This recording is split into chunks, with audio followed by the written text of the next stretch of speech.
আমি আন্তরিক ধন্যবাদ জানাতে চাই আমাদের বীর সন্তানদের। সাবেক প্রধানমন্ত্রী ও বিএনপি চেয়ারপারসন খালেদা জিয়াকে পুলিশি নিরাপত্তা দেওয়ার আদেশ দিয়েছে স্বরাষ্ট্র মন্ত্রণালয়। মঙ্গলবার এই আদেশ দেওয়া হয় বলে জানান বিএনপির মিডিয়া সেলের সদস্য সাইরুল কবির খান। দুই মামলায় দণ্ডপ্রাপ্ত খালেদা জিয়া কারাবন্দী ছিলেন। জিয়া অরফানেজ ট্রাস্ট দুর্নীতি মামলায় 2018 সালের 8 ফেব্রুয়ারি খালেদা জিয়াকে 5 বছরের কারাদণ্ড দেন বকশীবাজার আলিয়া মাদ্রাসা মাঠে স্থাপিত ঢাকার 5 নম্বর বিশেষ আদালত।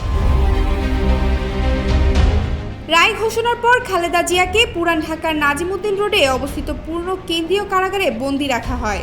এরপর ওই বছরের 30 অক্টোবর এই মামলায় আপিলে তার আরও 5 বছরের সাজা বাড়িয়ে 10 বছর করেন হাইকোর্ট। একই বছরের 29 অক্টোবর জিয়া চ্যারিটেবল ট্রাস্ট দুর্নীতির মামলায় খালেদা জিয়াকে 7 বছরের সশ্রম কারাদণ্ডের আদেশ দেন একই আদালত। রায়ে 7 বছরের কারাদণ্ড ছাড়াও খালেদা জিয়াকে 10 লাখ টাকা জরিমানা করা হয়। জরিমানা অনাদায়ে আরও 6 মাসের কারাদণ্ডের আদেশ দেন।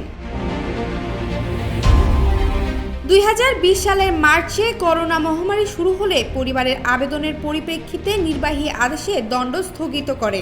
কারাবন্দী খালেদা জিয়াকে সরকার শর্ত সাপেক্ষে 25 মার্চ থেকে 6 মাসের মধ্যে মুক্তি দেয়। এরপর পরিবারের আবেদনের দণ্ড স্থগিতের মেয়াদ বেড়েছে 8 বার। ছাত্র জনতার আন্দোলনের মুখে গত 5 আগস্ট প্রধানমন্ত্রীর পদ থেকে পদত্যাগ করে দেশ ছাড়েন শেখ হাসিনা। এর পরপরই মন্ত্রিসভা ও সংসদ বিলুপ্ত ঘোষণা করা হয়। 6 আগস্ট মুক্তি পান বিএনপি চেয়ারপারসন খালেদা জিয়া।